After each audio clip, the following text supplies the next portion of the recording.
informations auprès du pneumologue.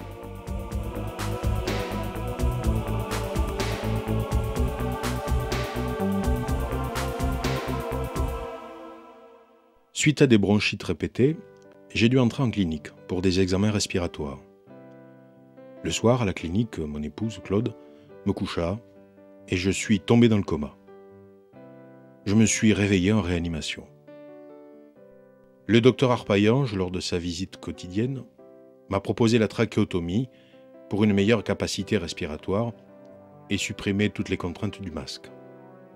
Bien avant mon hospitalisation, on avait abordé avec Claude ce problème de trachéo. Malgré la lourdeur que représente la prise en charge, elle me laisse le choix. Elle dit qu'elle s'adaptera. Pour ma part, l'envie de vivre, l'envie de voir mes enfants grandir, m'ont poussé à accepter la trachéo, seule solution pour continuer à vivre. Vitalaire m'a proposé un support pour mettre le respirateur sur le fauteuil roulant électrique, me permettant de me déplacer, de me balader dans le jardin, de profiter des sorties en voiture pour aller voir mes amis.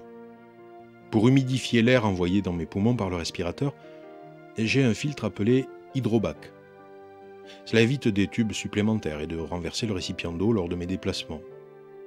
Ce filtre, il faut le changer chaque jour. Il faut apprendre à tous ceux qui s'occupent du malade à aspirer, car quand les glaires sont dans la canule, on risque un bouchon, et on peut s'étouffer à n'importe quelle heure de la journée ou de la nuit. Mon épouse a appris à aspirer auprès des infirmières de la clinique. Elle a très vite appris. Il y a certaines précautions à prendre. Ensuite, Claude a enseigné à aspirer à mes filles et à ma mère. Chaque jour, l'infirmière vient chez moi. Elle désinfecte le tour de la canule qui est en contact avec la peau.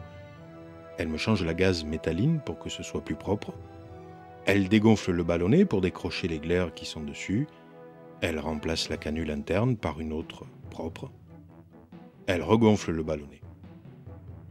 Le chirurgien vient à la maison me changer l'ensemble de la canule environ tous les 2 mois.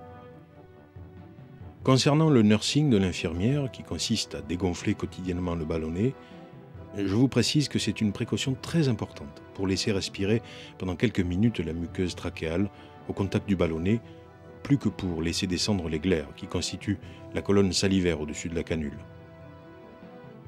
Aujourd'hui, en dépit des jours difficiles, je suis content d'avoir choisi la trachéotomie.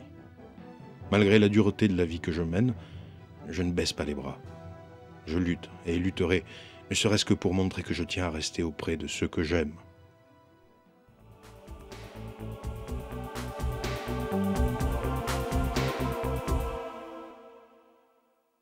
Dans mon cas, le choix de la trachéo a été pris à l'hôpital où j'étais entré pour un encombrement bronchique. J'étais très mal et la trachéo a été l'issue inespérée. Mon entourage a respecté mon choix de vivre coûte que coûte. Ce que je regrette le plus, c'est de ne plus pouvoir parler, marcher, bricoler, rire, plaisanter, de ne plus pouvoir prouver mon amour. Pour ce qui est de la maladie, du moment où j'ai choisi de vivre, et de vivre en cohabitation avec la maladie, je pense qu'il est logique d'en accepter les inconvénients. Mais je dois quand même reconnaître que ma foi catholique m'est d'un grand secours. D'une part, pour l'acceptation de la volonté divine à mon égard, d'autre part, pour la force inimaginable que confère cette acceptation, cette soumission, cet abandon dans une totale confiance en celui qui nous a créés par amour et qui veille sur nous à chaque instant de notre vie.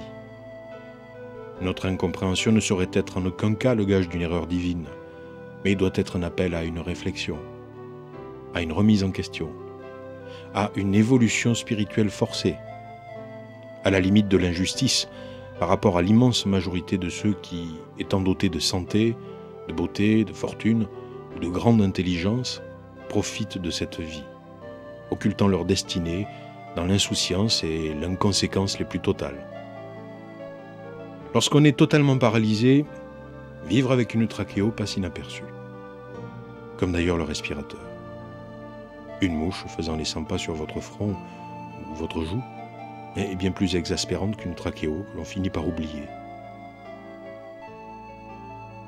La trachéotomie en elle-même ne change rien à la vie d'un tétraplégique. Elle serait certainement une gêne si je pouvais encore faire de la chute libre, du motocross, ou effectuer le saut de l'ange du plongeoir de 5 mètres. Mais dans mon état, la trachéo est un avantage incommensurable, car elle me permet de vivre. Merci trachéo.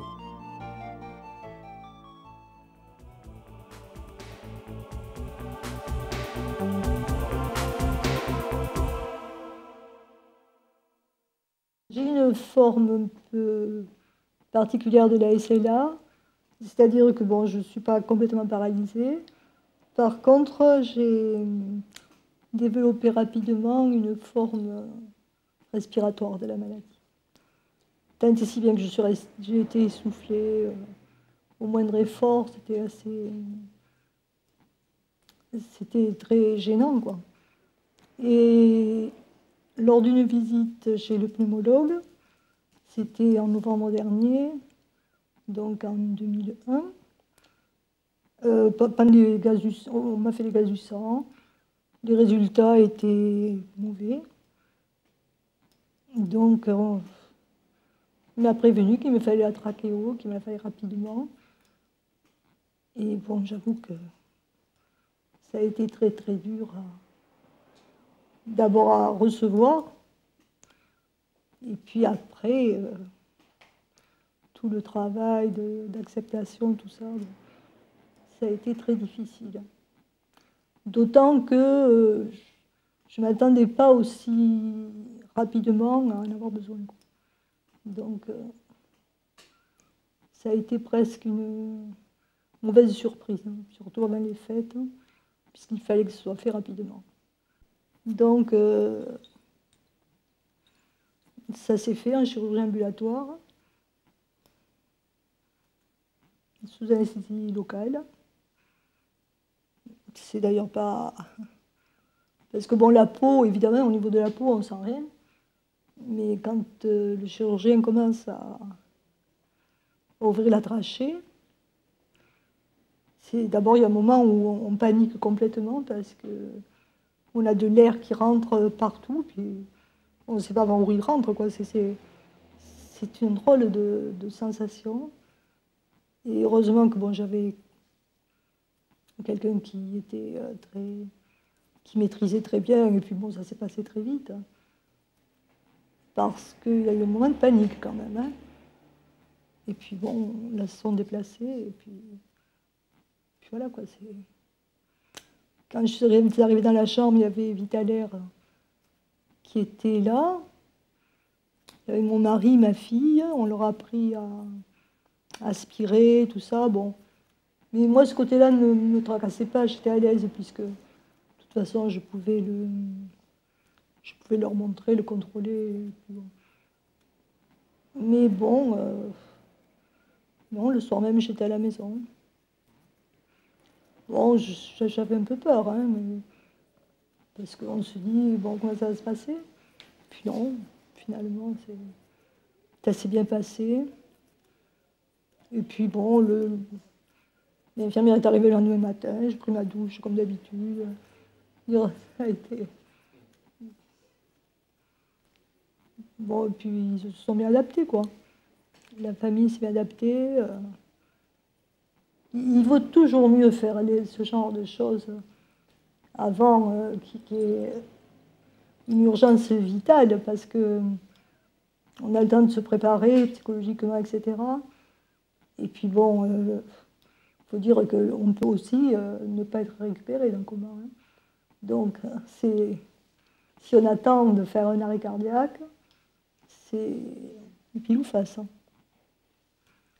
Bon, de toute façon, moi, je savais bien que de toute façon, si je ne disais non, si je continuais sans la trachéo, bon, mais j'en serais arrivé que j'aurais fini par ne plus pouvoir respirer, ou à la demander, ou à mourir et complètement étouffée. Donc,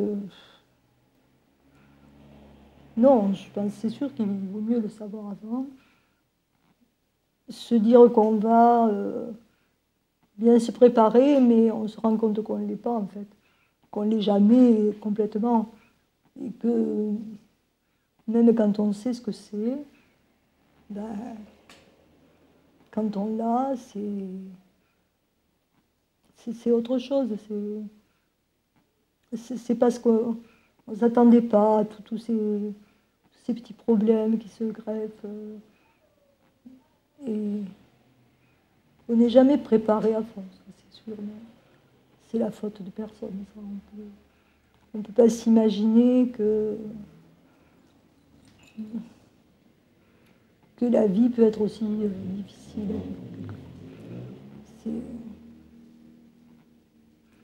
Bon, mais on sait bien que la SLA, c'est pas une maladie sympathique.